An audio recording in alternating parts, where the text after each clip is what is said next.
Yo,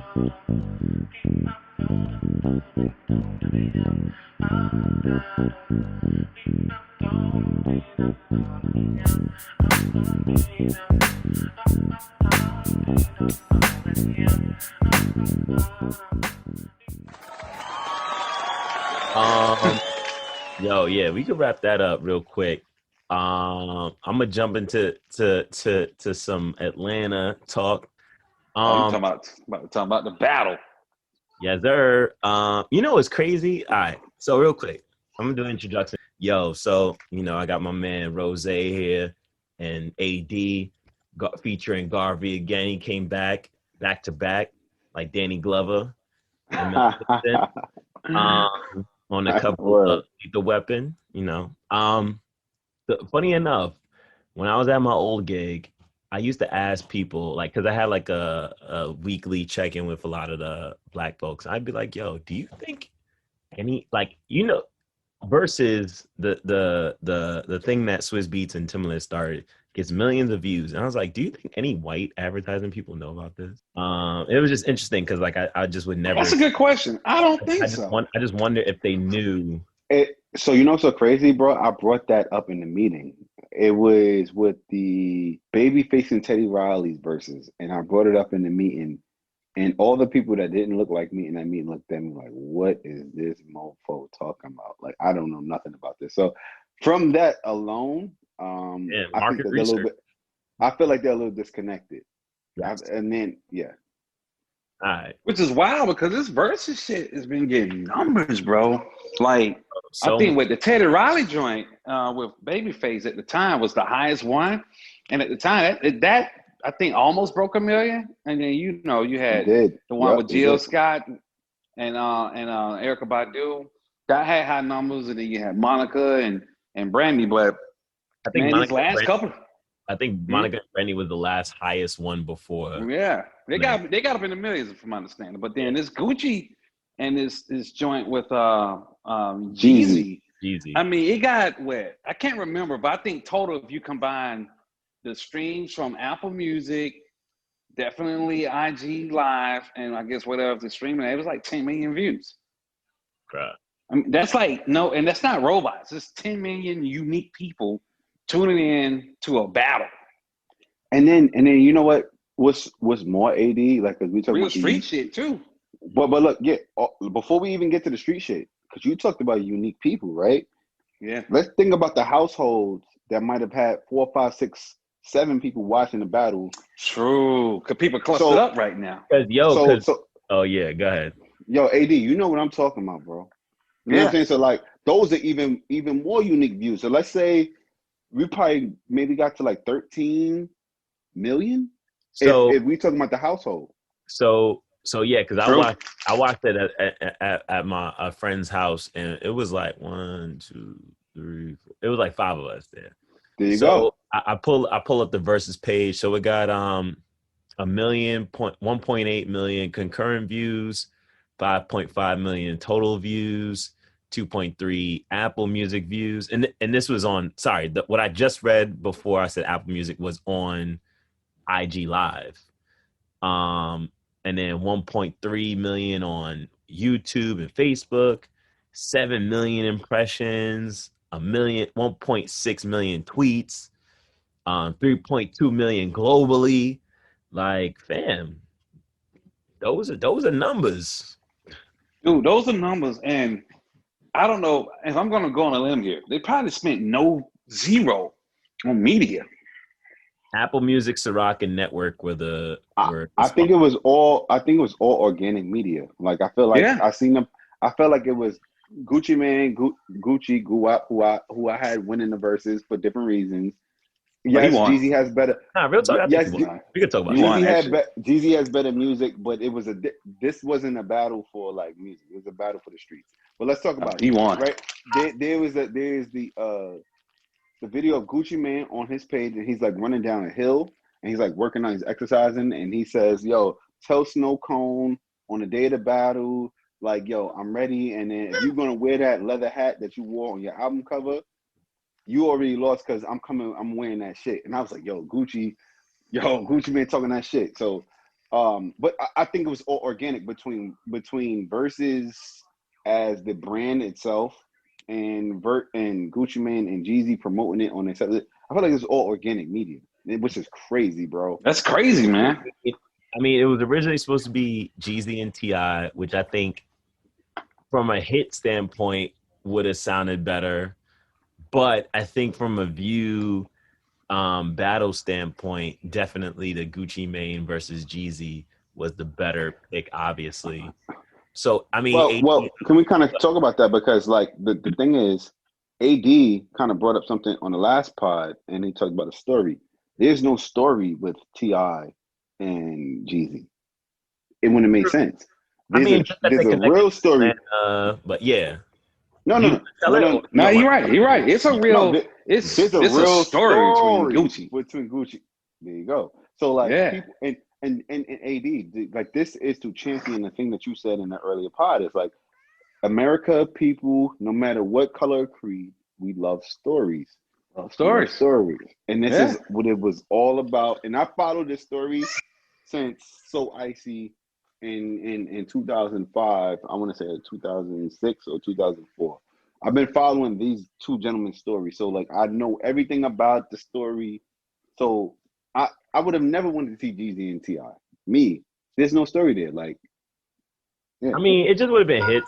That's the only thing I would have liked about it. That's it. Yeah, hits is functional, right? And hits are hits, right? But this goes deep in the hits, bro. So real quick, this is the core. I'm not thinking about it. This is like the core.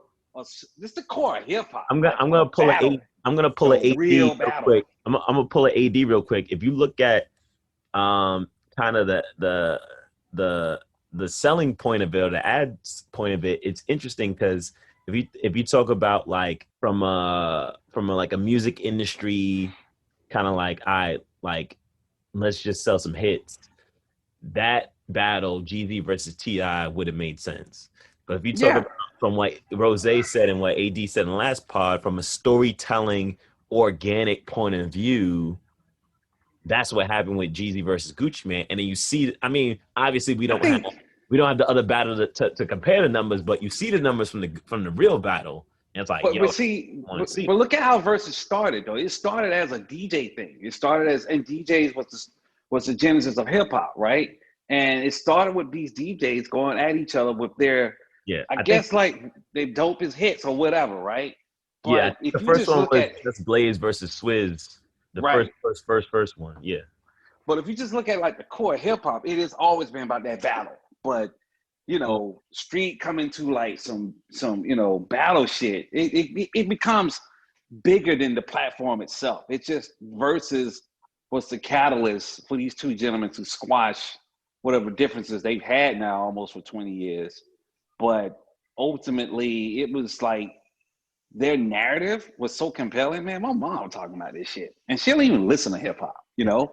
My mother-in-law was hearing about, like, this big epic battle between Gucci Mane and Young Jeezy, right? Mind you, these ladies are, they from the boomer generation. They don't know shit about no hip hop like that if it ain't super commercial, right?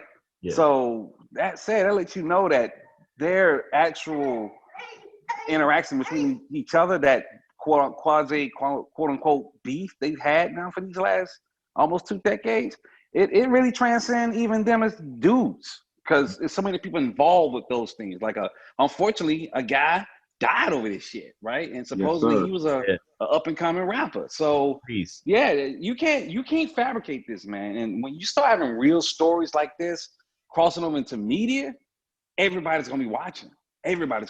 And I think it transcends hits. It transcends the artists themselves to a certain degree. But it's because of the artists is that that happened, man. And it was epic. I loved it. And real quick, yo, Tony, real quick.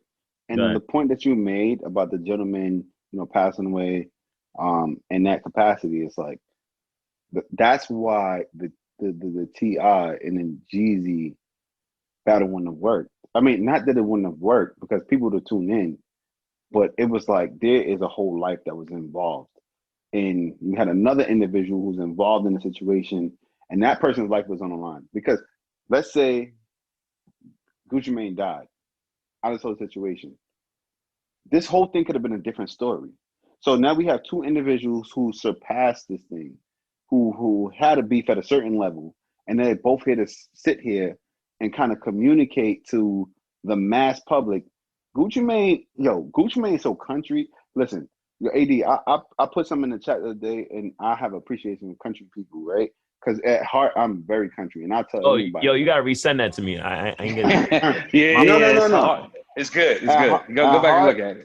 At heart, I'm country because my grandparents on one side is from South Carolina, and on the other side they're from Georgia. So I'm American, black through and through, country is whatever.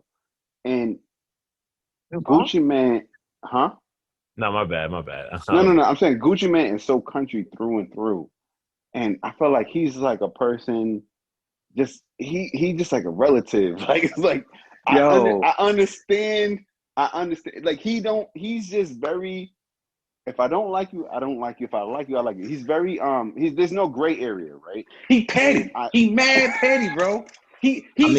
For being from Atlanta, I can tell you, he is East Side petty.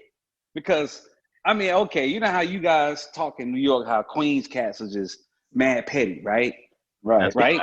Right. So if you can take Queens and put it in Atlanta, it would probably be the East Side. You know, they living nice, but they always got something to prove, and they just petty as shit. That's true, petty. Man.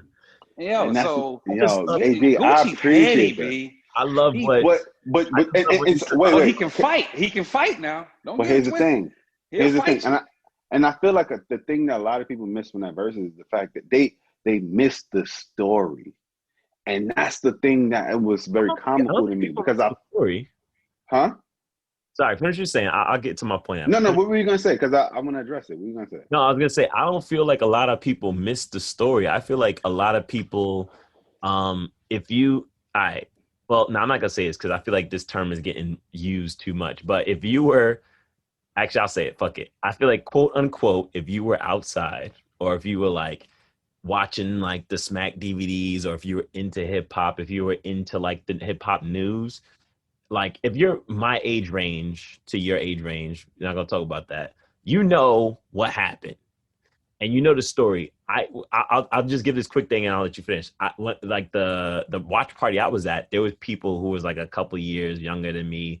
They had no idea what the story was, but I think for the most part, a lot of people I saw on the timeline were like they knew the story, they knew the history.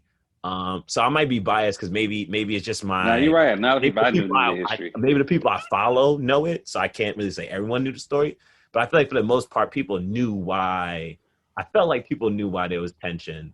I feel like I feel like people didn't know the story. A lot of people didn't know the story. There's a lot of hidden gems in there, right? So when you know the story, it's true. I don't think people knew how deep the story ran. Right, and I'm gonna tell you why. This is how I know people didn't know the story. You rocking with the best. You rocking with the best, right? With Ab Bros, you rocking with the best. When Gucci Mane started talking, and he was like, "Yo, yeah, we should battle for jewelry. Like this should be the next verse about jewelry." You know why he said that? People, and then when Young Jeezy tried to be the quote unquote bigger man, although he put a hit out on this gentleman, and Gucci Mane laid him down accordingly, and he said, "Oh, the reason why Gucci Mane said that it was a battle about jewelry is the reality is because he put a hit out on him for his chain." And then Gucci Mane also said that, "Yo, you know what? We should be a versus. I got a $10,000. I got everything I got on $10,000. What was the amount of the bounty on his head? It was $10,000. So when you start talking about property and all that other fake corny shit that Jeezy was talking about, he's saying, yo, in the street, number one, you put a bounty on my head for $10,000, and it was for jewelry, and that's why Gucci Mane said that. But you know what? People don't know the story, so they wouldn't know that. You heard that on Ab Bros first, but I'm done. Yeah, I mean, it was hitting jewels in that shit. I missed those parts. Honestly, I missed those parts. No, Roseanne. But a lot of people did. People did, and it's like, here's the thing: People know the very bottom line. Thing, but I was drunk, so I was no, like, no. But yo, Tony, it don't got nothing to do with that. The real thing is like, yo, you know what? When you put this thing into perspective, and it's like, yo, man, I know what you're saying. It's hard for a person to be like, yo, you really put. And he said this in a song over T.I.'s ASAP, and it's called Stay Strapped. And Gucci and Jeezy said, yo, you know what? This guy, I got $10,000 bounty on his chain. You find his chain, blah, blah, blah. And if someone associated, and they try to run down on him, whatever case may be. But what I'm saying is Gucci was so intricate with how he said certain things. Like, yo, my suit costs $10,000. We should do a battle for chains or whatever. Because he's so petty per what AD say. You know what I'm saying? If you're not really involved and you don't know the story, you wouldn't have figured that. You would have thought, you would have walked away and said, yo, Gucci, man, I mean, Jeezy talking about he got owned half of Atlanta, he got property, which somebody ran down and looked at it up and like he only owned a couple properties in Atlanta, not half of Atlanta. And I'm just saying. So this is deeper. What AD said is deeper than rap. It's deeper than rap. I mean, I think for me, I was always a Gucci fan. When he was on what was that called? I gotta look it up now. I mean, to your point, bro, the cat, he came in just throwing darts. Like first lyrics, he went straight at Jeezy, and it was pretty much like that the entire time, bro. So as he should have, though. But that's a verse. It's a verse. So I still, again, personally, I ain't being biased because, you know, I grew up on the east side in Atlanta. Beyond that, you know, and I know, you know, Gucci technically from Atlanta, Jeezy kind of not, but none of that shit really matters. You know, I'm not being biased, but I think Gucci, he came to perform. He came to rhyme. He came to battle. In my opinion, he won. I mean, to me, in my opinion, at first listen, I was like, yo, Jeezy won, but then when I really looked at it and was like, all right, you know, he was the bigger man. He came in, like to Rose's point, he had a lot of more subtle shots that were true and were based off of true history. And then like I was just like, yo, like to me, Gucci really won it. Like regardless of if you know the song or care about the song he's doing, just overall performance, energy, all that stuff. Like to me, Gucci won. That's just my opinion. You know what I'm saying? I mean, I remember that last battle between between 2 Chainz and Rick Ross. And people thought Rick Ross was gonna wash 2 Chainz. But Chainz came in like, nah, this is a battle, and I studied this guy, and we gonna battle. I ain't gonna go out like no motherfucking punk. You know what I'm saying? So again, you can't have to like keep them dudes in the ATL. You can't underestimate those guys, man. They're fucking clean you up if you just come in and think that they just these, you know, subpar MCs. The motherfuckers be studying, man. So Rose, what's your battle?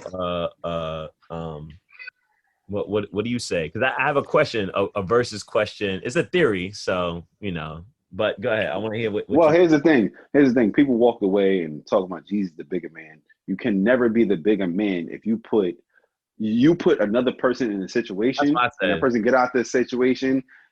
Honestly, everything Gucci Mane he did it right, and no one would not have continued to watch that versus if that man did not act what he did. So he was the winner at the end of the day, and it was great for everybody. If people want to talk about the culture, is whatever. But I'm riding out with Gucci Mane, east side of Atlanta, Zone 6. Here's a hypothetical versus for you, AD. I don't think it'll ever happen. I think Joe Budden might have said this, so I might be stealing this from his pod. But like Outkast versus like a Tribe. It can't happen. You can't be Tribe without you can't do Tribe material without Fife, bro. And here's the thing. Those 2 groups right there are my 2 favorite groups, period, in hip hop, right? Outside of Wu. Wu is his own thing. That's a whole other thing. I don't even want to. Wu is his own thing. But literally, without Tribe Called Quest, you don't have Outkast. Outkast said this. They outright said it, like their biggest influence in hip hop was a Tribe Called Quest. And you know, Outkast, them dudes just a year older than me. So we're the same age, right? But straight up and down, man, you can't really do that type of battle without Fife. Like, it just don't work. I feel like you can. I'm sorry, it just don't work, bro. I mean, the funny part that I think, again, I might be taking this from Joe Budden's podcast, but I think the funny part that they were talking about was like, is Andre 3000 or excuse me, my bad. take that out. Is Andre 3000 or Q-Tip gonna be like on there, like, you know, Prima fancy? Donna shit. Yeah. I think them dudes love hip hop enough to do it, right? At the end of the day, you know, they can, you know, once some guys hit the stage, they become who they are, what we love them for. Like behind the stage, I don't know what they are. In fact, you know, Joe Budden even mentioning that did nothing for me because I don't care what a person is when they're not doing the art. Like they are the human beings. They can be whatever they want. But I only know Q-Tip from being an artist, not necessarily being a citizen. Yeah. Same with 3000. Now I know 3000 now going around all over New York and everywhere else playing a flute. That's cool with me, but I ain't buying that shit. So it works for him. Oh man, yo, I ain't gonna That's front. him. That's him, right? Yeah, but that ain't Outkast though, right? Like that's Andre 3000 or Andre Benjamin like, being a human, and he got every right to do that, right? I feel like during the pandemic, it was like, all right, let's get on just to get on. But I feel like now anybody who does Verzuz, they gotta have something to promote. They gotta have something to promote, something to do, something that's gonna. They need a story, bro. They need a story. No. I'm not talking about that. I'm talking about after the fact of the battle. You know, you have to have something to promote and keep the thing going. Because if you remember, Gucci and Jeezy both dropped the album that night. I sure did. I listened to both. They were both really good. I mean, Badu dropped a whole the day after her, 2 minutes after her verse ended, she told people to go to her website to stream a performance. So you're right. You do that to promote something. I feel like you're right. I thought you was talking more so from like to promote the verses, but you're right. Like there should be like a opportunity for like, all right, what's the next thing? You're right. I agree. But like, you know, to answer to close off on your original question, in my opinion, and I think even Tribe agreed that they can't be a group without Fife. It don't work. They did a whole article about that in the New York Times after Fife died. It's just, I mean, Fife was, man, like he was a lyrical giant, bro. And I love Tip, but Fife was a better MC. Tip was marvelous on the beats and with the rhymes too. Yeah. He was marvelous with the rhymes. I don't get it twisted. Tip can rhyme, you know what I'm saying? But, you know, Tribe Called Quest's whole flow was that back and forth between Tip and Fife. And in the early days of Outkast, they had that same type of flow. They were going back and forth and, you know, exchanging lyrics with each other. Like that was just an evolution of what Tribe was doing. So you can't have one without the other, man. Like you can't have Outkast without both people agreeing to be in the group. And you can't have Tribe with at least without Tip, Fife, and Alicia. I know Jerobi took a hiatus for like damn near 30 years after the first album, but he always was an honorary member, but he was never part of a lot of the making of Tribe, right? He was on that the Genesis and this last one, right? The last Tribe album. But overall, man, you can't have Fife. You can't have Tribe without Fife, in my opinion. Okay, cool.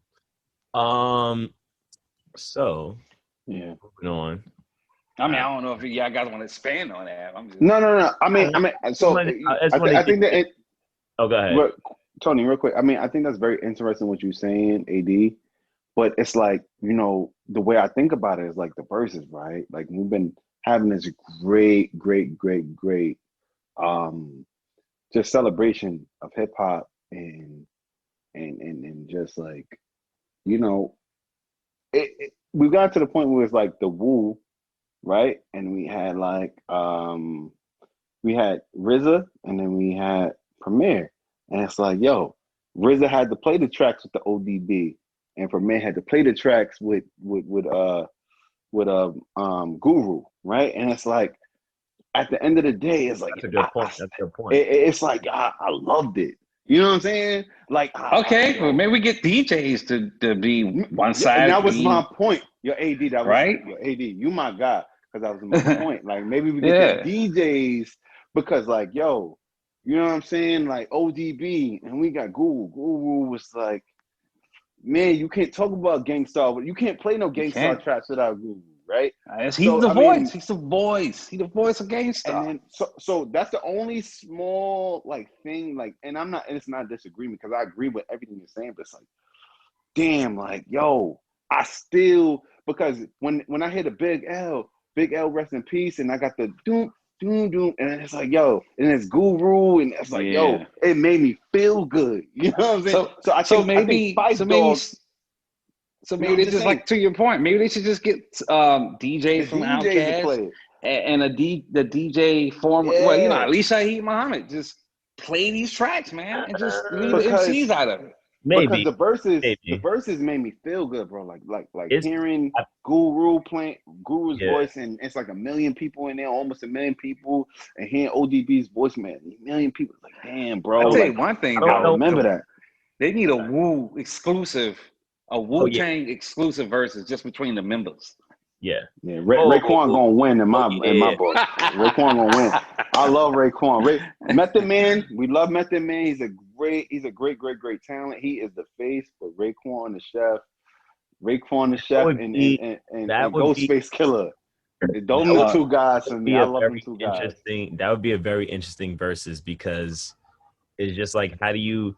Because that was, again, kind of taking a little sauce from Joe Budden podcast. I think it's like one thing they haven't done yet.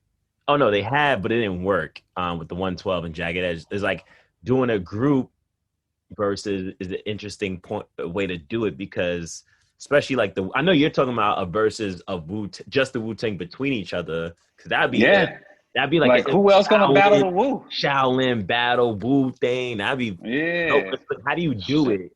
There's like, does everybody get 5 songs, and like whoever had the best 5? What about Gravediggers? What about Gravediggers versus somebody else? You know? Oh, AD, you know, AD, you going to a different place, bro. You know what you talking about, what you saying. You heard? The Wu is his own genre, man. You can't even have them dudes battling anybody. They their own thing.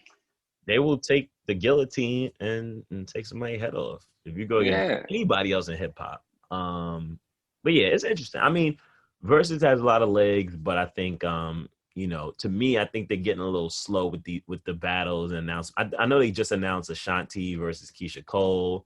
I don't know. I don't want to see that. I don't know who asked for that, but you know. Damn, Rose, you want to watch that? I think cool on that. The women audience and the people. Not all right. Let me take it out. Not just the women. I think the R&B heads will appreciate it. But for me, if I wanted to watch like a singing versus, I'd want to see Mary versus somebody. I don't know who, but Faith? Mariah Carey, Faith, who? Like who? Mariah Carey. Mariah. I don't know. Mariah's on another level. Yeah, she different, B.